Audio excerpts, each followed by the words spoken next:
Hello, loved ones. Welcome to the Sip and Chat. I am Marlene. On this channel, we podcast about important topics such as relationships, trauma healing, and those tough conversations related to growing up, our past experiences, childhood traumas, and all of those things. So, if you are new to this channel, hit that like. I really appreciate it if you would subscribe to this channel. Thank you all so much. So, while I wait on my wonderful co host, Miss Nexie, welcome to the Sip and Chat, where we have really important topics. Me and my co hosts, we cover many topics. I can't believe that it has almost been 3 months. I think we're coming up on 3 months of the Sip and Chat, which is wonderful. I've really been enjoying the conversations, and I hope you all have as well. Today on the Sip and Chat, we're going to start off by, asking all of you loved ones, what are you sipping on? You sippers. Today I just have plain apple juice. It's nothing exciting, just some apple juice with some ice. It's springtime. Is it springtime in your area? I know for me, the weather is really hot in Florida, and I'm enjoying a nice glass of ice cold apple juice. And I'm about to start this topic while I wait on my co host, Miss Nexie. Um, we're going to be talking about undiagnosed mental illness. It could be somebody that you know, maybe it's you. There are a lot of people in the United States and around the world that have mental illness and they're undiagnosed because they will never admit to what they have. But those who are family members, you know, we know what our family has. We know that they need help. We know that they need some treatment. And just because someone is undiagnosed, it doesn't mean that they're an easy person to deal with. I know for myself that having a family member that has mental illness is a really tough thing. And that's with someone who has been confirmed that has the mental illness. And there's many types of mental illness, but I'm going to wait to get into that when my co-host, Miss Nexie, comes up. Good evening to my co-host. I see Miss Puzzle Pieces in the building. How are you doing, Miss Nexie? Thank you so much for being here. Appreciate your support. I put the link in the chat, and I definitely feel that there are so many of us that have family members uh, that have mental illness. Let me stop this music because it's sounding really strange. That was really strange. The StreamYard's background music just malfunctioned. But let me add my wonderful co-host. Hello, Miss Nexa. Hello, Miss Marlene. How are you? I'm sorry I'm a little late, but I was making myself whatever you're going to ask me about later, just in a Mm-hmm. few minutes. Uh-huh. So, Miss Nexie, welcome to the Sip and Chats. Welcome, welcome, welcome, everybody, too. Yes, so Miss Nexie, you know what I'm gonna ask you. What are you sipping on? Which is why I'm late. I was making Uh-huh. myself Uh-huh. a coffee, Ooh. but this time I added honey instead of um, the other thing that I add to. So I Mm-hmm. added a little bit of that, and then it's mocha flavor. And what else? What else did I add? Oh, of course, my half and half, and my heavy whipping cream. So it's like you said, it's a dessert Oh mocha yeah, flavor, and that's a it's dessert. nice and warm, nice and warm. That would be very comforting. Yes. It sure is. Miss Marlene, Uh-huh. what are you sipping on? Well, I'm not as exciting as my wonderful co-host, Miss Nexie. I'm not You as can never exciting. be. You could never Yeah, I be. can never be. I can never be Miss Nexie.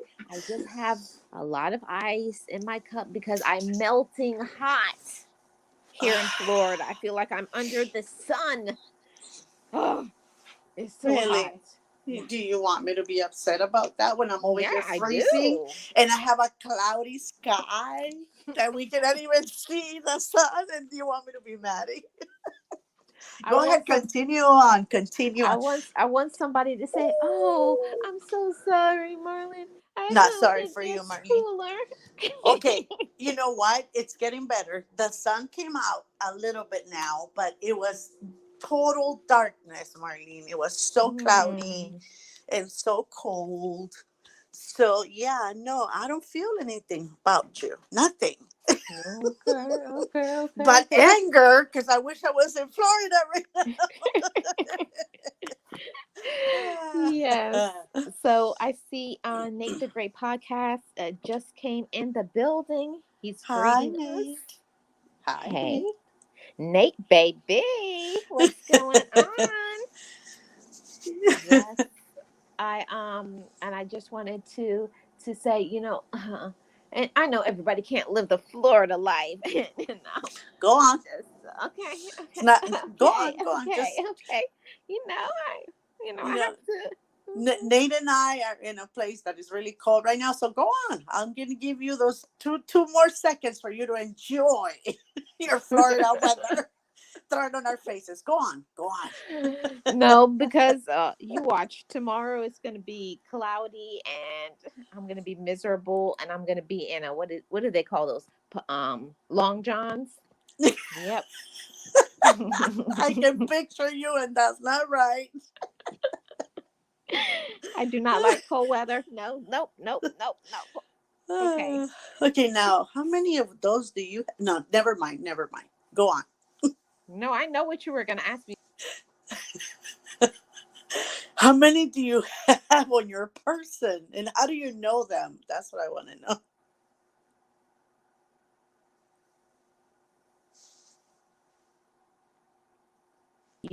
You I don't see know if I. you see Miss Nexie, because you asked that question. StreamYard said it was disrespectful and booted me. I'm sure that's what it was. Yes, yes, of Hmm. course, of course, Yeah, of course. I just want to yeah. know, how do you know that? I mean, you don't live in a place where you're gonna need him, so I want to know.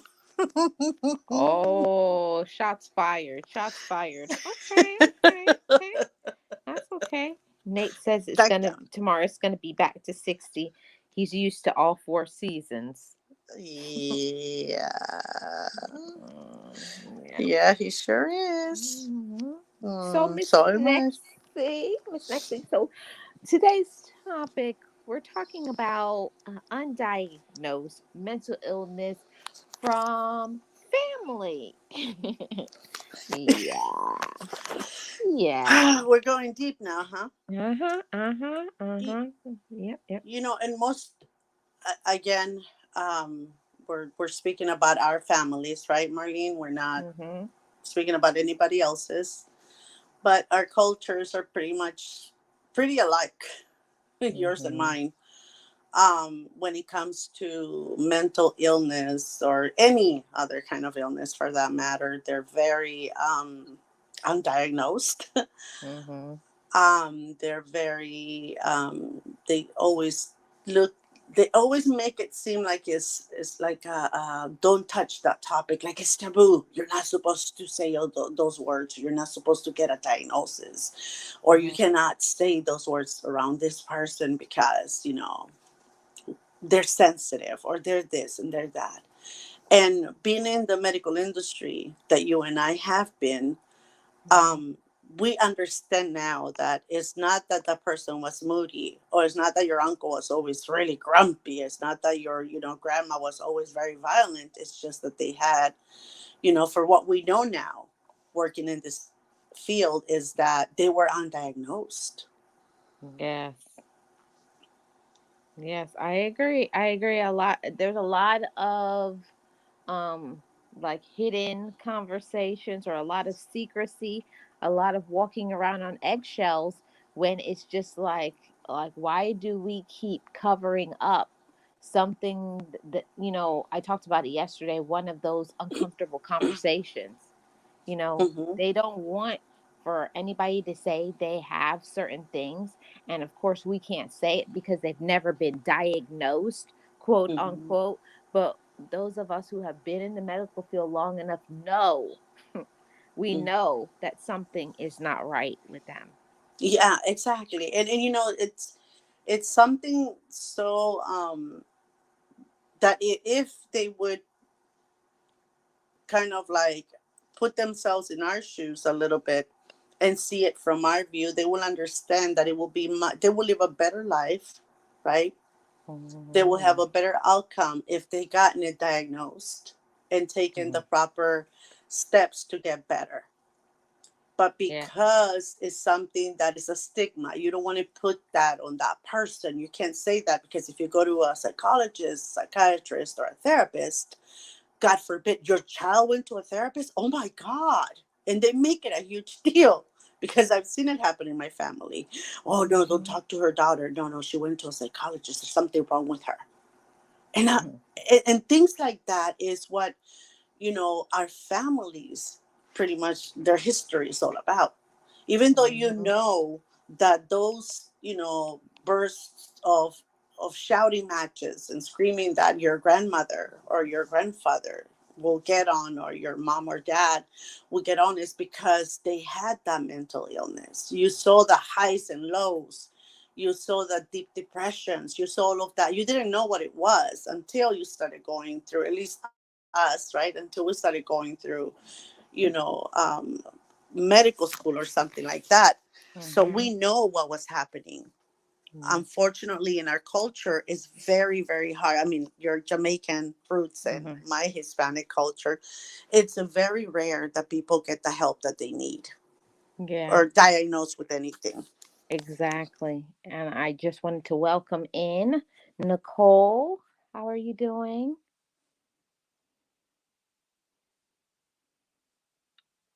Hello, Nicole. Yes, welcome to the show. Make sure you have your nice drink, everybody, as you guys come in. And she also said she agrees, especially in certain communities, mental illness tends to go undiagnosed. Mm, exactly, exactly. It's something that it makes no sense, at least for me. It makes no Mhm. sense that people don't get this, give me 1 second, Marty. Sure. While Miss Nexie is tending to her business, I'm going to greet Sammy Joe, 1982 Homestead. Welcome to the podcast. How are you doing? Happy Thursday to you. And Nicole says, I think with more older individuals, because mental health awareness wasn't as prevalent back during those days. Yeah. Mm-hmm. Exactly, exactly. Thank you for holding up the front for me. You know, I remember I had an auntie that she will go, she will get lost, like even her kids, because she had children at this point. And I remember my cousins looking for her. She will get lost in the woods for days, for days, and she'll come back home. They'll bring her back home, find her after days and days of looking for her, and she'll be unresponsive, dirty, had not, I guess, eaten for days. They will bring her back home, and doctor will check her up and whatever. And this is, I'm talking when I was younger, I was little. And she will be okay for a few months, and then all of a sudden something else, and she will run away again. And her husband, my uncle, passed away, um, probably, I think he was probably like in his 40s or 50s. He was a young man, and he passed away. So after he passed away, my cousins were the ones always, going to get her, trying to find her. And sometimes she will take everything off and walk out the door. All of her clothing, she would remove it and just walk out the door. And we had to, like, my cousin would have to be ready to bring her back in and put her clothes back on and stuff like that. But it went on for years with the same thing. And I went back home, probably 15 years ago, 15, 20 years ago. And I saw my auntie, and she was still in the same, they were still going through the same thing, not as much as before, but she was still doing the same thing. And I told my cousin, I said, you know what? I said, I'm going to take control of this. And I said, just, I'm here now, so let me do something for her. And I took her to the hospital. I explained to him to the doctors what I remember of her when I was younger. And I said, I think she is schizophrenic. I said, I'm not 100% because I'm not, a psychiatrist or anything like that. I cannot diagnose her. I haven't been treating her. But my memory and what I have studied, what I know, is pointing towards, something on those, on that branch of what she has. And so they did all kinds of testings, and my cousins were like, are you sure? I just think that she's just sad because my dad passed away and this and this and that. And I said, no, it's not that. I get it, she can be depressed, right? I understand that. I said, but the fact that she's still doing what she used to do back then, and I was younger, I was probably like 8 years old the last time I saw her, and I remember Wow. this. So I took her, and long story short, she's on medication. Mm-hmm. She's doing great. Wow. Okay, after she's almost 80 years old now. I think it's about, yeah, about Mm. 80. And she got her medication, and she has had episodes, but they haven't been as bad. She only has them when she doesn't take her medication. So the kids are kids, I say, but they're they're grown. My Right. cousins are so happy that they don't have to worry about her, because there were so many years, Marlene, that they went through this and unknown and undiagnosed. She was just the crazy lady of the town, right? Mm-hmm. Because that's all the people say. Oh, she's crazy. Don't pay her any mind. She's just crazy. They Mm-hmm. don't know that it's an illness. And I have to combat that too because you know coming from a Caribbean background, I wasn't raised in the Caribbean, but I went back and forth to the Caribbean with my family, and a lot of things that you know a lot of people think that they can fix it. Mm-hmm. They can fix the mental illness, and especially family members, they'll just say, oh, they just were tired, they didn't sleep. There's always some excuse that they make for their behavior, and it's like, no, that's not a lack of love thing. It's not because they didn't sleep, it's not because of whatever issue. That's a mental imbalance. Mm-hmm. Oh, but you cannot say that, Hmm. because they get very upset. How dare you? So you're Hmm. saying that my mom is crazy? You're calling my mom imbalanced? Hmm. No, unbalanced or something like that? Hmm. Yep. And again, when I went back home, My cousins already knew what I was going, for in school, so they knew that I had a little bit of knowledge. And I told them, because a couple of my girl cousins, they were like, no, no, why are you going to do that? No, it's okay, we can handle it. And I said to them, would you like to just be handled but not be helped? And they looked at me like, what? I said, yeah. Would you like to be in her shoes and just be handled, knowing that you can get help, but people are just handling you? Would you like to live like that? And one of my cousins just looked at me with that face, and I was like, okay. And my other cousin said, you know what? Okay, you're right, Nick. Just go ahead. I said, all right. So that's what went on. And now we're here. She's okay. She has some episodes, but she's not the crazy lady anymore. She's balanced. She's living her best life. At least Mm, the past 20 years have been good years for her and for her kids. right. Because even my cousins say, that they're grateful, because they would have never, ever done something like this. They wouldn't know where to start. Hmm. And I always tell them, well, you guys, all you got to do is reach out, ask questions, find out. I said, if that would have been one of your kids, you would have been on top of it. I said, so a Right. mother should be just as important. So, Miss Nixie, I have a question for you. Hmm. When it came to your auntie, how long did it take for her to get finally diagnosed and the treatment that she needed? She's 80. She was 60, about Mm. 60 years old when I went back. And I think she was in her early 20s when he hit her. What Mm. happened is, if you know how, schizophrenia and a lot of other conditions, they progress.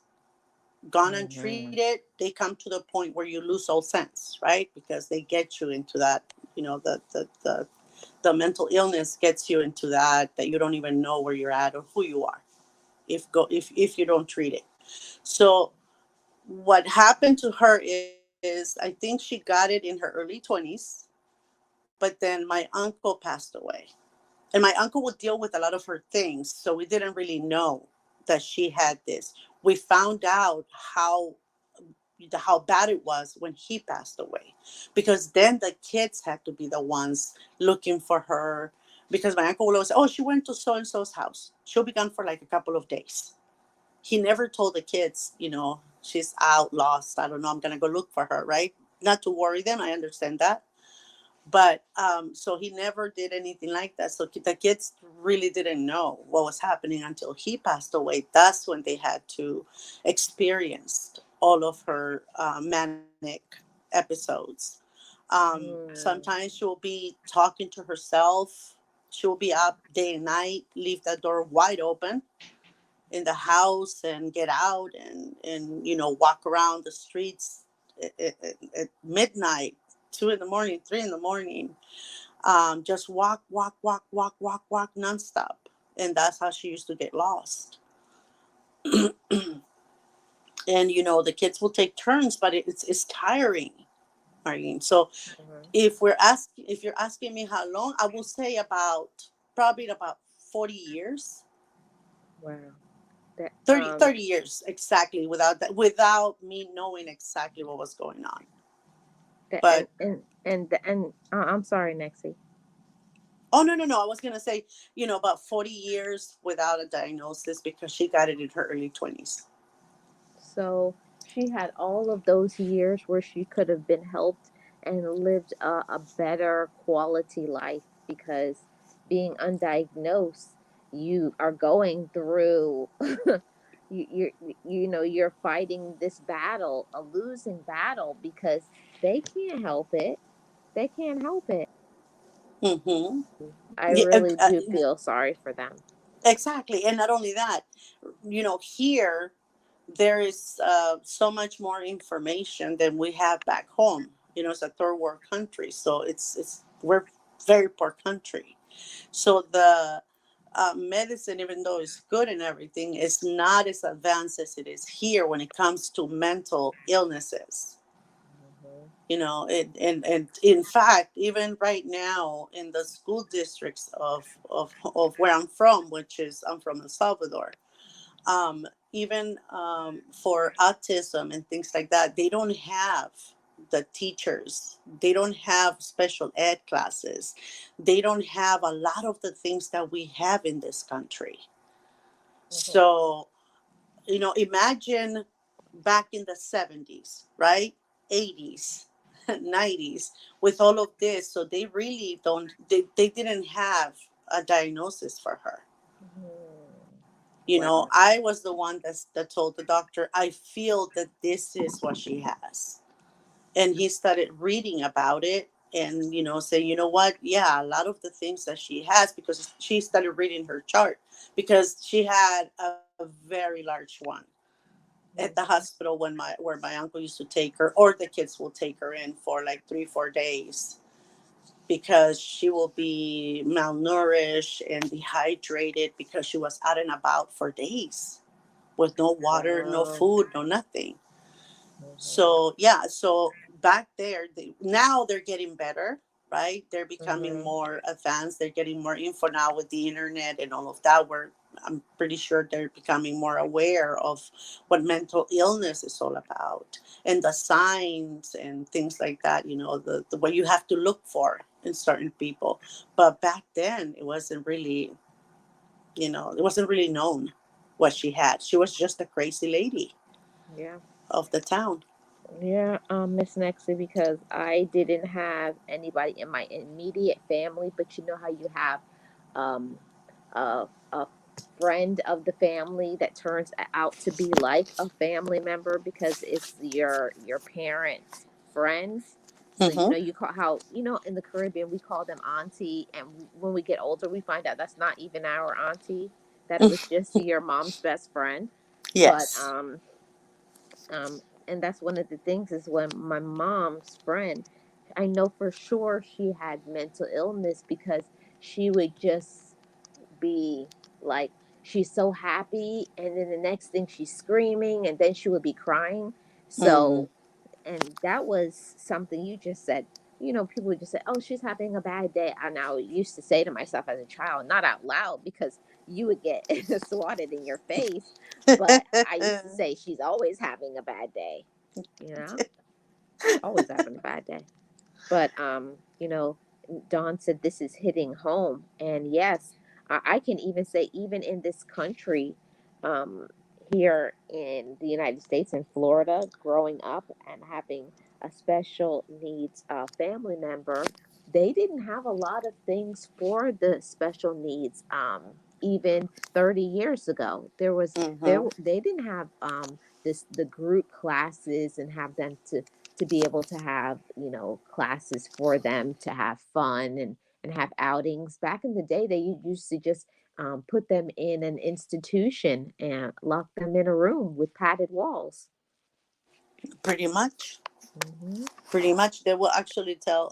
I was watching a documentary in one of my psychology classes. I think it was abnormal psychology that I was taking at that point.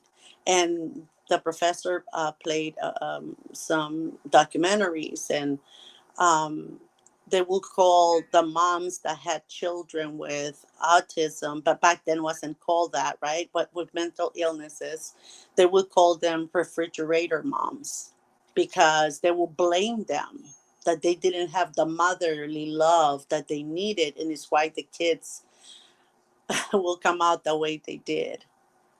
Wow. And so that was the stigma, like like mothers wouldn't say anything and just put the kids in an institution so that people wouldn't in the neighborhoods wouldn't call them, refrigerator moms or something like that, because they said Wow. that they were cold.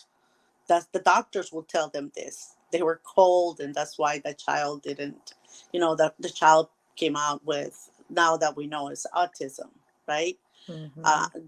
and the thing is that misconception, that, and that's why we were I was taking these classes when my son got diagnosed. The misconception is that they said that these children were rid of feelings or ability to show love and things like that, and that's not true.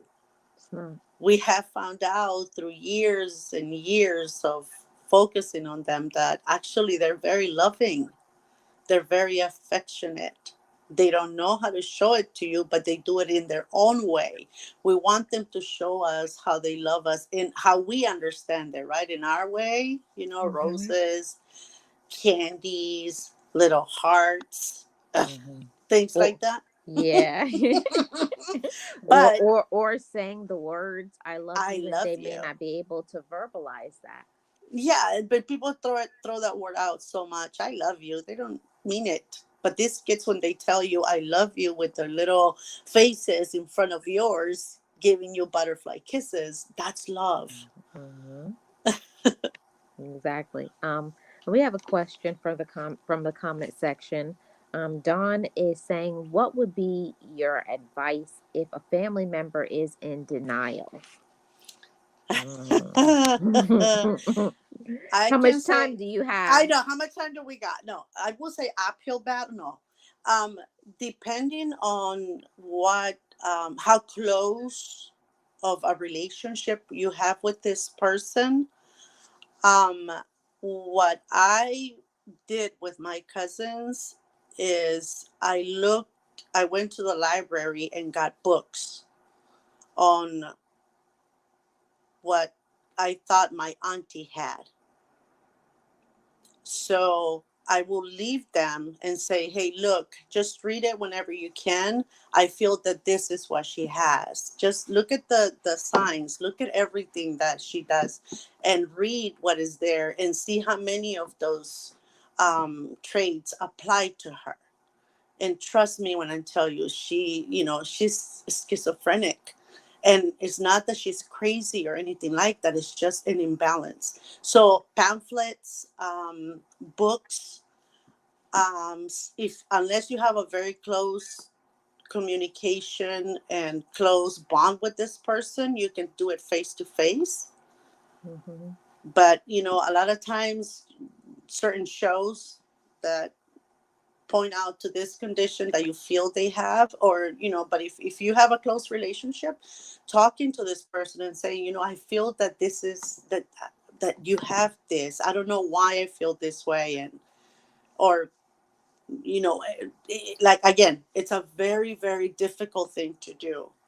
I Mm-hmm. had to detach myself from the love of my cousins and auntie to take whatever was coming my way when I told them what I felt she had. And yeah, there were a lot of insults, there were a lot of, I mean, disbelief, and a lot of you're the crazy one, and a lot of things that I didn't appreciate, but I didn't take them to heart because I knew that it was their denial. I mean, how dare you call my mom or say that she has something with wrong with her? And so it was a lot of love for my auntie that the attacks were coming to me from. But now, 20 years later, they're so grateful Mm-hmm. because for the first time in their lives, they have peace of mind. And they're seeing her flourish with her grandkids, enjoying life. They can take her places. She's very well managed with her medication, and she is herself again, the mom that they remember before they became aware of what was going on with her. Yes. Yes. So talking one, if you have that type of relationship, you can say, but don't be hurt if they lash out at you, because that's just defense mechanism. Because believing that there's something wrong with you is a lot harder than believing that there's nothing wrong with you. Mm-hmm. One of the things that how my family approached it was we said to her, in a very calm setting, we know somebody that had, bipolar, and they were helped with speaking to a doctor and getting help because it helped them to control, the high, the ups and the downs, the highs and the lows. And she said, she said, um, she did at first, she was in denial about it, maybe 2 or 3 months, but Mm-hmm. then eventually when she saw we weren't backing down, because we said we're not going to stop telling you, you need to see a doctor. So we were patient, we were kind with her, and she did eventually go and get diagnosed. And they her doctor said she had a very severe Oh, form of wow. bipolar, very severe.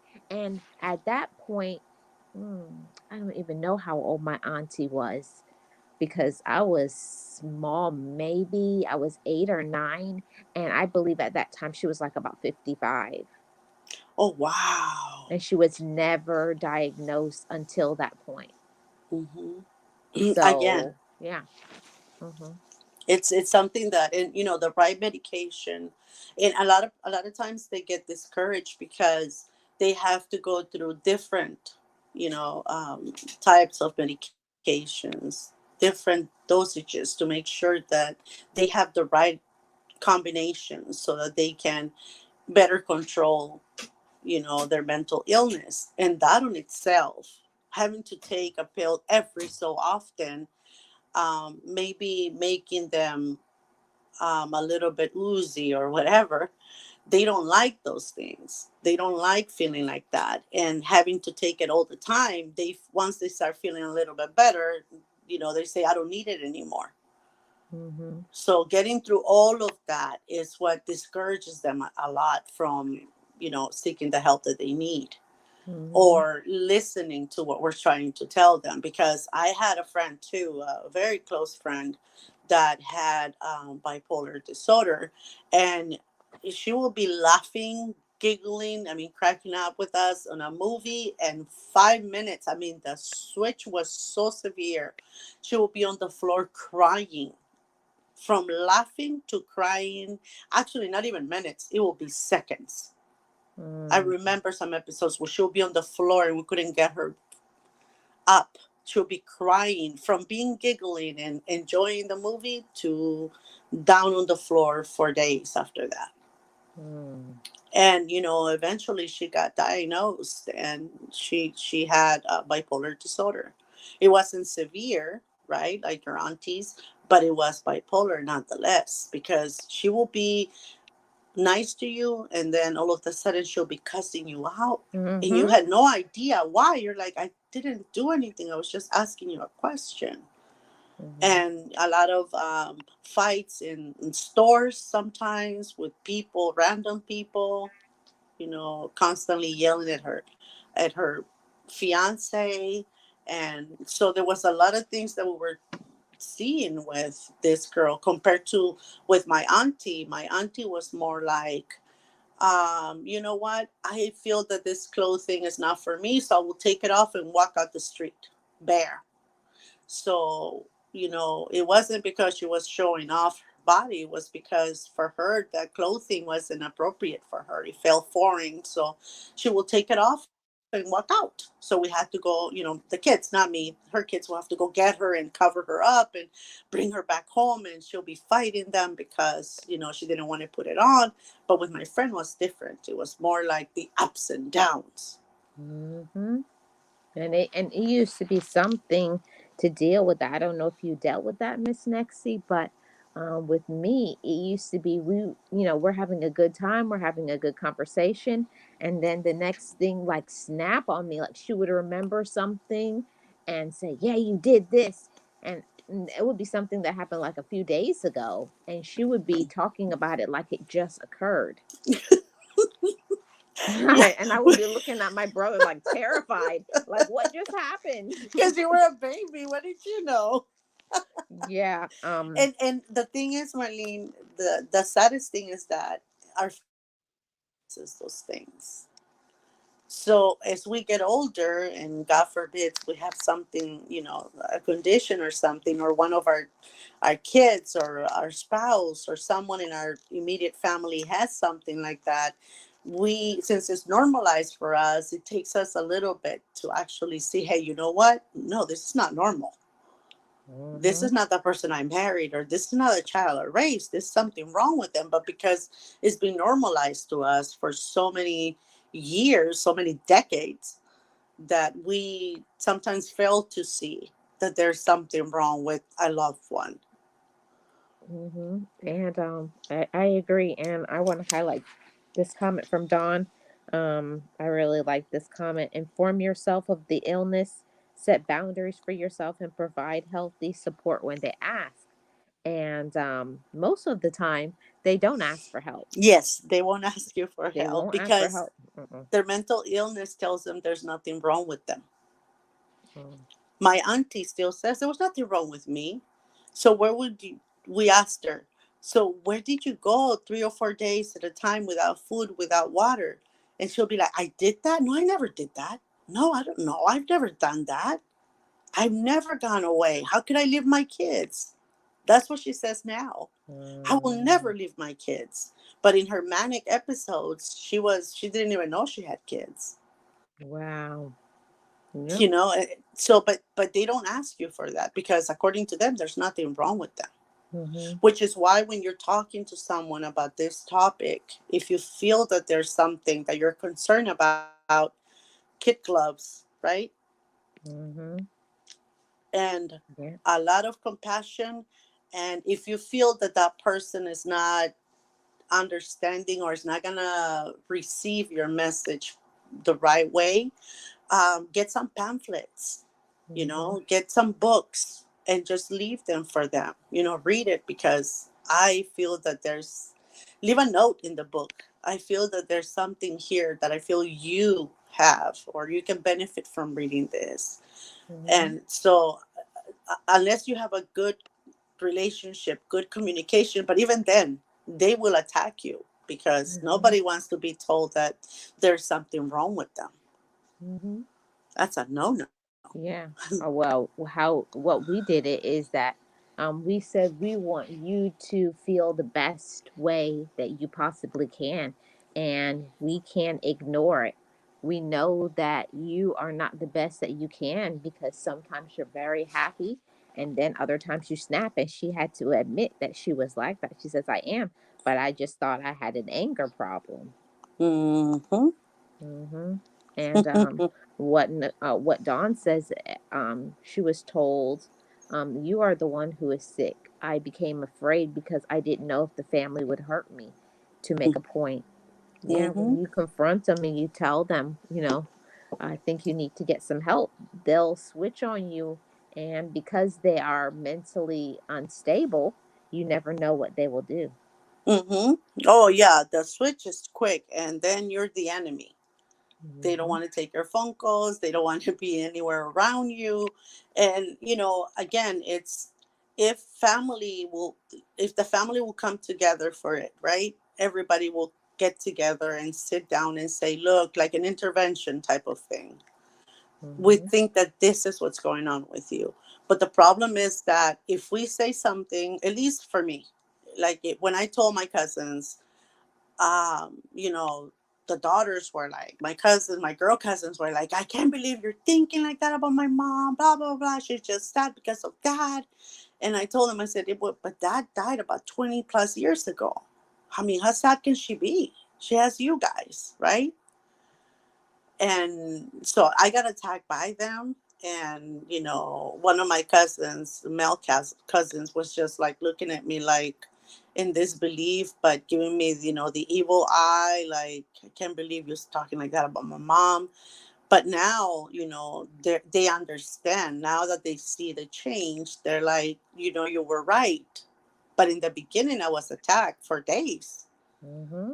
for months. How dare me, how could I, calling their mom, giving their no, they said that I was like witch, like bewitching their mom, like trying to find an imaginary disease, because they had never heard of schizophrenia back home. They didn't know what Mm-hmm. that was. That's not even a word. Yep. So, and so, but again, if you're if you have a close relationship with this person and you love them, you're going to continue to voice your concern, and be consistent, because they need that consistency. They need for you to tell them Mhm. over and over again, there's something wrong. I don't think this, the way you do, the way you act sometimes, this is not right. And documenting the things that you see, that's very important, Mhm. because Yeah. then you have receipts that, hey, look at this pattern and tell me if you don't think that this is not right. No, and you know what was very helpful, because that's just the time when my aunt needed help. We started recording her, Mm-hmm. and when she would watch it back, she didn't even remember. Yep, they don't. Yeah. They don't. I'm telling you, my aunt says that she had never done that. She will never leave her kids alone. Mm. I will never. How? They have no father. No, I will never. I don't know what you're talking about. I have never done that in my life.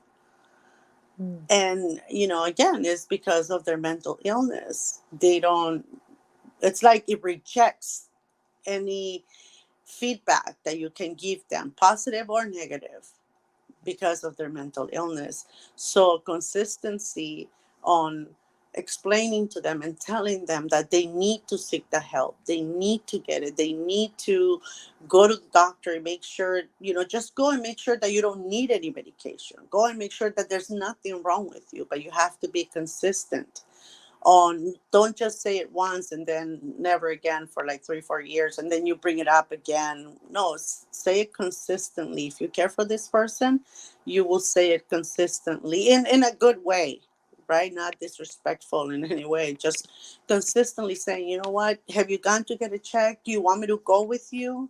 We can go. I have a good doctor, I have a good friend, or whatever. Just make sure that you're consistent so that they can get the help that they need. Yeah.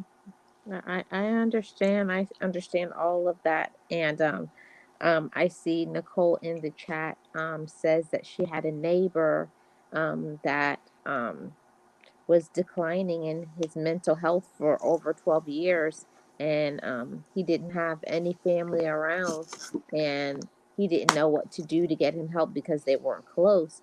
But I told her that you can get him Baker acted, and that's something that anybody can be Baker acted if they are a harm to themselves. Hmm. Hmm. Or to others. Yes. It can go both ways, but yeah, you can. And again, it's, some people don't have the extensive family members that you and I have, Marley. Hmm. Because we have family members galore. So many family members. Oh. One or another will tell us. Hmm. Yes, But and that, I think that that's the, we're saying this, but we're not saying this in a joking manner to make fun of mm-mm, mental illness or any persons that have it. none We whatsoever. we are just stating, our experiences and how we personally are coping with having a family member that has an undiagnosed mental illness. And for us, we all had to come together and give each other breaks, because when you take care of someone that has mental illness, it's very taxing on your own mental health. Yes, you start thinking, do I have it? Am I going to get that too? You start Mhm. looking at your kiddos, are they going to have it too? Is there something wrong with them now? Anything that they do, because all of it comes back to you, because you're taking care of this, family member. Now, for me, with, my son and his special needs, when he got diagnosed, it wasn't um as as voiced out as it is now, right?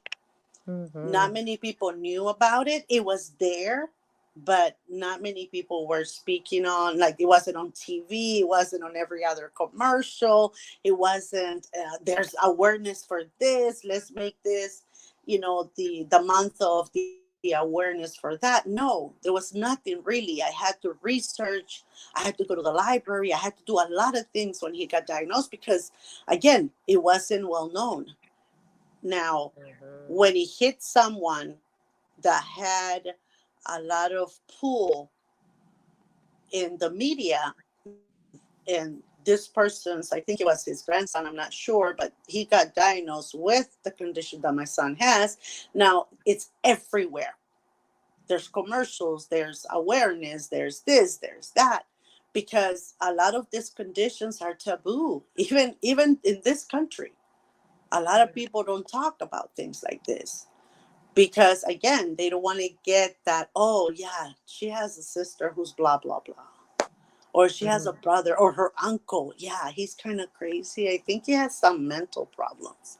Because nobody want to be, they none of us want to be that family, or back then wanted to be that family. Yeah. It's okay now to have someone in your family that has, mental illness. It's okay to talk about that person now.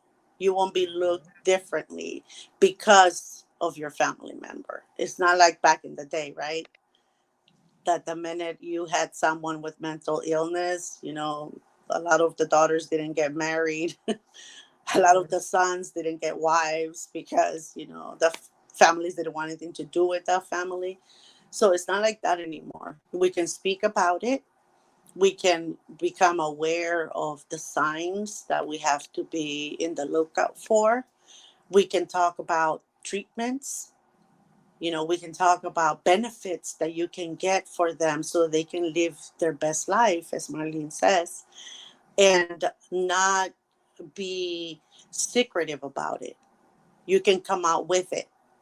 You don't have to keep it secret and deal with it on your own and your pain all by yourself.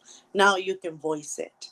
And that on itself helps a lot because it brings awareness to other families that have kept their mental ill family member in the shadows so that nobody knows. Now even they can probably get them help because there's a name for the condition or the symptoms that these people have experienced. So when we talk about all of this, Marlene and I, it's not, like she said, it's not to poke fun at anybody. We may make a joke here and there because we didn't understand when we were younger of why this person was acting this way. So we're like, whoa, what happened? That doesn't Mm-hmm. mean that we're making fun of that person. It means that we're making fun of our reaction because we didn't know any better, right? But Yeah. this is actually more to bring awareness so that people can understand that we all have somebody, in our family that has something. And if we can be their help, their beacon to getting the light, to get the help that they need, then why not be that person? Exactly. What's the next thing? Exactly. I could not have said that any better. A lot of times that most people they just ignore it because everybody doesn't want to shift anything or change anything because there are some relatives and they're not willing to put in any work. They're not going to help. They're not going to do anything. So, oh well, I'm not going to do anything. That's not my problem. They've been fine all along, and they aren't fine. That's the biggest issue. We think that they're fine, but they're not. Hey, realist Exactly. one. Hi, realist. Exactly. And again, we're in this era of the internet. We're in this era of social media. So it's more, it's probably most likely that we will find somebody that says, oh, yeah, my cousin has that. How did you get the help you needed for your brother or sister or yourself? So awareness is important because, social media is everywhere. So we can help not just the person at home with us, but we can help a lot more people around the world. Yes, yes, Miss Nexie. And I when I was younger, the things that I've seen of people who have mental illness, I want to go into a little bit of a different direction right here for a little bit. But um in your family unit, those who have the mental illness that has been undiagnosed. And because of that, they do some very awkward and strange things and even get involved in criminal activity because of their mental illness. Mm-hmm. And there is so many people who are incarcerated because they have mental illness but have never got treatment, and the first time in their life they've ever gotten treatment was because they got incarcerated. Yeah, exactly, exactly, Marlene. And also, we cannot not talk about, the homeless community, right? The crisis we're having there, because a lot of the people in this community, the homeless community, a lot of them are mentally ill. They don't necessarily use, other hallucinating things. They don't use those things. They actually is because they have a mental illness, and they probably don't have family members, or they probably ran away and they cannot find them anymore. But a lot of them there are homeless and they're mentally ill. Hmm. It's not Yes. due to drugs or anything like that. It's just they're just mentally ill. That's all. Hmm. And it's also the reason why a lot of our relatives, with mental illness, on top of that, they've experienced a lot of traumas in their life. Mm-hmm. And because of those traumas, then they get into the substances or other vices to be able to cope, when that's just a band-aid to put over that wound, or to conceal that elephant in the room, that the real issue is, yes, you may have had traumas, but the real issue is that you have bipolar, schizophrenia, OCD, or Mm-hmm. whatever the issue is. Exactly. And I saw, um, not in my family, but on somebody else's family. They even went as far as hiding the two members that were not mentally well, and for years people didn't know they had these two kids because they were hiding them so nobody else will know. And that's really sad, for the child, because all of their lives they grew up in hiding because they didn't want anybody else to know that they had a person with mental illness in their family. And so I saw a lot of things like that back home. Now, like I said, there's more awareness, and there's, less stigma of somebody with these conditions, that it's okay to have someone like that in your family. People have sympathy for it, they have Mhm. tolerance now for it, which is different than it was before. Yeah, before it used to be something very socially awkward. Like Taboo. yeah, taboo. There are certain things that, like, for special events or occasions, weddings, or anything in general, they would just be locked away in a room. And many who have mental illness are were used and abused and used in the family to just be servants instead of being a family member. Mm-hmm. Exactly. Mhm. And that is when nothing else happened besides just that. But a lot of Mhm. times they are abused, physically and in many other ways. um, Now, I'm very happy because we have a lot of places where we can search, right, for certain things that we see in our family. We can bring more awareness, to our family as well, and say, look, I read this, and this is something that is common. It's not something that you have to, it's not going to be transmitted to somebody else. It's just a disbalance, or there is a way to help you. It's not something that you're Mhm. gonna expire from.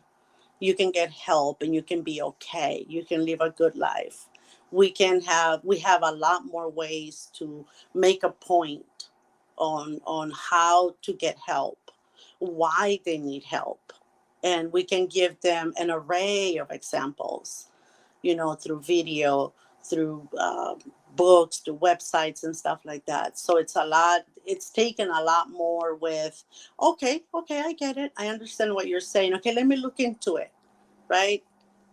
When it goes well, let me look into it and see what if it's something that I have or something that I need help with. Before it was a Yes. lot more, shush, shush, shush, don't say anything, leave it like that. And even if you could help them, they will tell you, no, don't go there with them, don't Yeah. say anything. And it's like, but you can help, why not go there? Now it's more open. Yeah, now it's more open because of the awareness and the conversations, and even now is freely even shown on TV. The medications to help with those who have certain diagnoses, but the problem is that many in low income or certain socioeconomic communities, they are not open to Mm-hmm. getting the help. They need it. They're doing all kinds of wonky things, and Mm. everybody looks at it and people laugh at it, other people ignore it, but just ignoring the problem is not going to help. But I do understand that they are the ones that have to want to receive the help. But at a certain period of time, if they become a harm to other people or themselves, has to be somebody who has to step in and help them. Mm-hmm. Exactly, Hmm. exactly.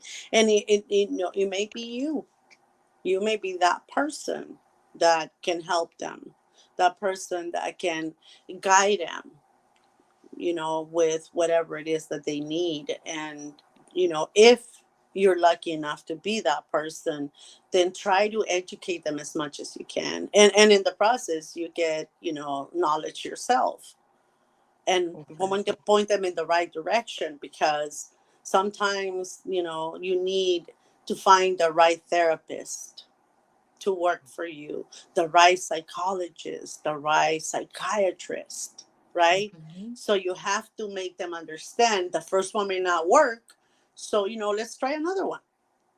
Hmm. And Same with also, medication.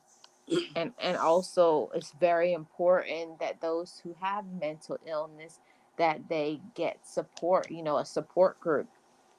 I Hmm. know that's one thing that really helped my aunt a lot, was going to the support groups. That, like, there's nothing like when you can lean on somebody else that is going through the same thing. Like, when this happens to me, this is what I do. um because if you aren't going through it, you don't understand how it feels. You can Hmm. be a supportive, you can be kind, you can be compassionate, but you can never understand. Hmm. And was reading Dawn's comment, the last one. I'm so sorry, Dawn. um she says, I have to step out. I'm getting emotional. It's still fresh. It was a lot of drama and crazy stuff that happened. I'm very, very sorry. Yes. Very sorry. And yes, if it's triggering something, step out. You Mm-hmm. don't listen to us. Just step out and come back when you feel better. And we're not triggering any, because that's the last thing that we want. The only Yeah. reason why Marlene and I do this is because I have my son, who has autism. Mm-hmm. Marlene has a special needs someone in her life as well that she cares for. So for Mm-hmm. us, speaking about it and bringing awareness is therapy for us as well, because Yes, it's it not is. something easy. When my son got diagnosed, like I said, there was really nothing.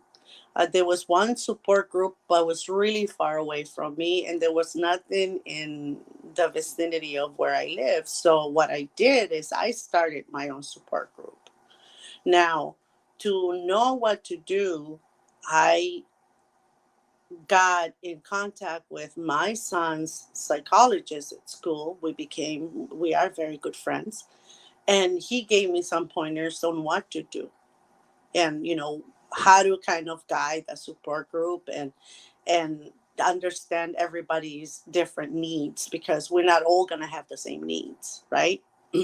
Since Exactly. autism is such a um, long and huge spectrum, which is why it's called the autism spectrum. There's different types of autism. One Hmm. can be super high functioning, another one can be very low, and then there's the middle ones, right? Hmm. So I had to understand that not everybody was going to be like my son. I mean, they had the same diagnosis, but not the same symptoms. So I had to get educated. I had to read a lot. And in the same way, I had to pass on this to the other families that came to my house, on the monthly meetings that we had. And it was very therapeutic. It was so beautiful to come together and discuss, oh, I read this, the book you gave me was really, really good, a lot of information, and I feel so much better about this now. I know how to deal with his meltdowns. I'm not crying next to him because he won't stop crying.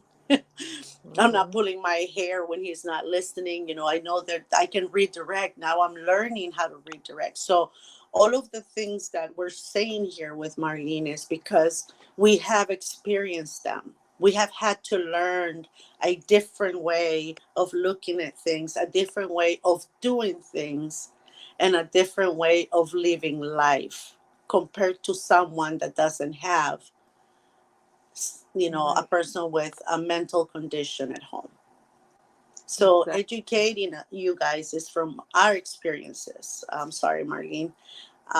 I didn't let you finish, but it's from what we have experienced, what we are to this day still experiencing with our loved ones. It's not to trigger anyone or anything, but you can get triggered sometimes because it hits close to home. Hmm. Yeah.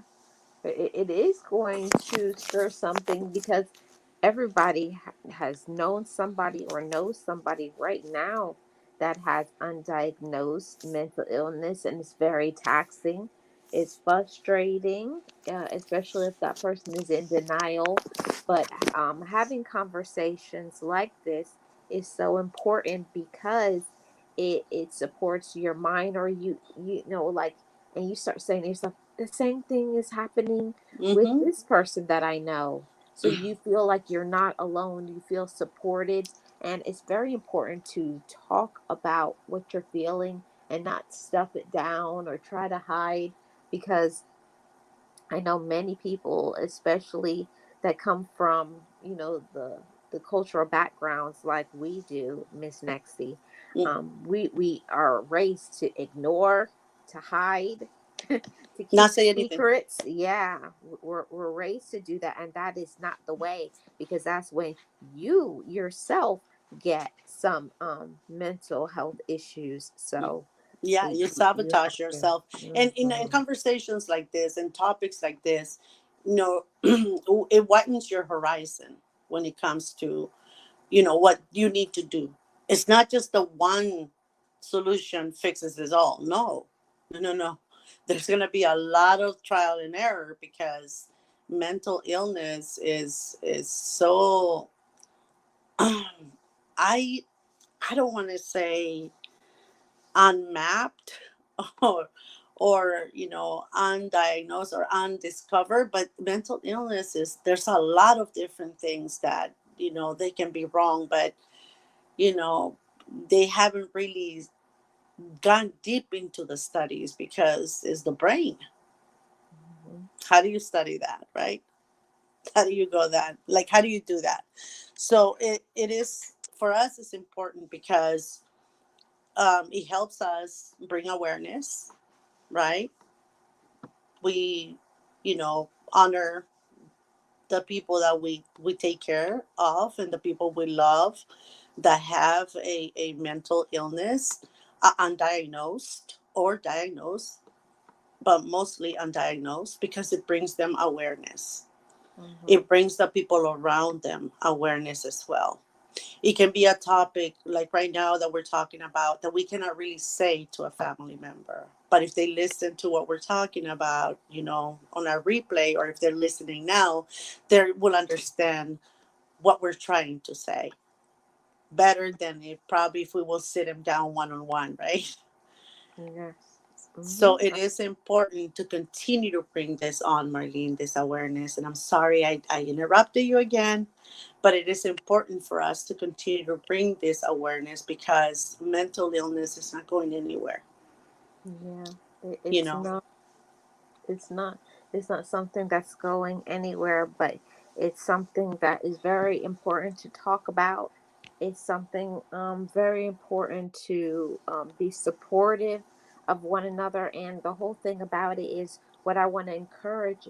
We're especially talking about with undiagnosed within our families. So most of the time when there's issues in a family, families kind of go at each other, Mm-hmm. take jabs, complain this one, you're not doing this, or try to, find fault. Like they go at each other when this is the time for you to get closer and to unify because every single person in the family is coping with it too. So learn to be supportive. Mm-hmm. Everybody doesn't deal with things the same way. Some people want to talk about it. Some people don't want to talk about it. Some people just want to maybe write it out, or maybe they like to vent, but you need to support them so that they can maintain a good mental health as well.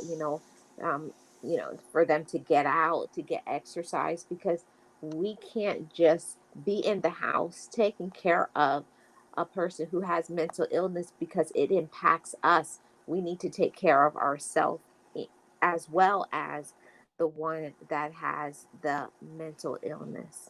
Mm-hmm. Exactly. And if sometimes it's even good to form a support group at home, your own support group for your own family, you know if you feel that there's something that you've seen, or that that this is not right, in the next Sunday that you get together, talk about it. Make a support group among you guys, because the thing that we have learned, Marlene and I, and Marlene, I'm speaking for you as well, I'm sorry, but I know that we have talked about this before, is that a lot of times you're going to lose a lot of friends and a lot of family members when you have someone with a mental illness or special needs. Yes, yes, Nexie. That is so for sure because there are some that just don't understand that you can't just well then put them in a hospital or put them in a Mhm. home or give them some pills. That's not the only solution. They still need to be loved and supported and all of those things.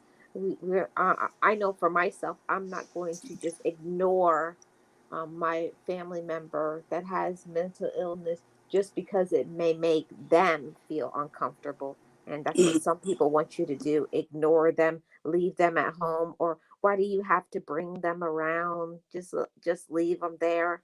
No, that's not the way. We're going to get help for them and get support, get them medicine, and all of those things. Whether it's by choice, they can choose to go willingly, or they can be Baker acted. It's up to them. Exactly. Exactly. But yeah, people will um guilt you into, oh my God, you don't come with us anymore, why can't you just find a babysitter, or why don't you ask so and so. What they don't understand is that this person depends on you. Without you, they get lost, right? And yes, if you give me enough time, right? If you tell me in 2 months we're going to go somewhere for 2 days, then I will prepare my, you know, mentally ill little person that I have with me and find someone to take care. But I cannot just pick up and go like I used to because this person depends on me, right? So a lot of times it's why you lose friends and family, because they don't understand. And oh, let her handle it. She's doing a right, she's doing a great job. They don't see that you're tired. They don't see that you're at the verge of going crazy with it and that you need help. What they do is they distance themselves and leave you with everything. Exactly. Exactly, Miss Nexie. I don't know, this StreamYards thing, I think that's the indicator that it's time to end the show, because that's the second time it's kicked me out. But this has been an amazing discussion, a very important one, a lot of awareness, a lot of great points and support. Um, and so, any of you who have family members that have undiagnosed mental illness, make sure you're getting support for your own mental health, and try your best to be understanding and compassionate with that family member. But if you see that they are a harm to others or themselves, you may have to step ahead and get them Baker acted so that they can get the help that they need. Final Mhm. words, Miss Nexie? Um, no, just, please just make sure that, in the process of whatever it is that you're going through with family, a friend, or a close family friend, right? Make sure that you are looking out for you as well. Don't get absorbed into this and forget about you, because Exactly. without your mental health in the right place and without your health in the right place, you're not going to be able to help anybody else. So make sure that you take care of you first and foremost, and that way you can extend your loving hands for everybody else.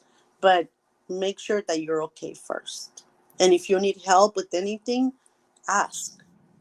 Ask Mhm. for the help that you need as well. Great final words, Miss Nexie. Thank you so much for joining me for today's sip and chat. Thank you for having me, Miss Marlene.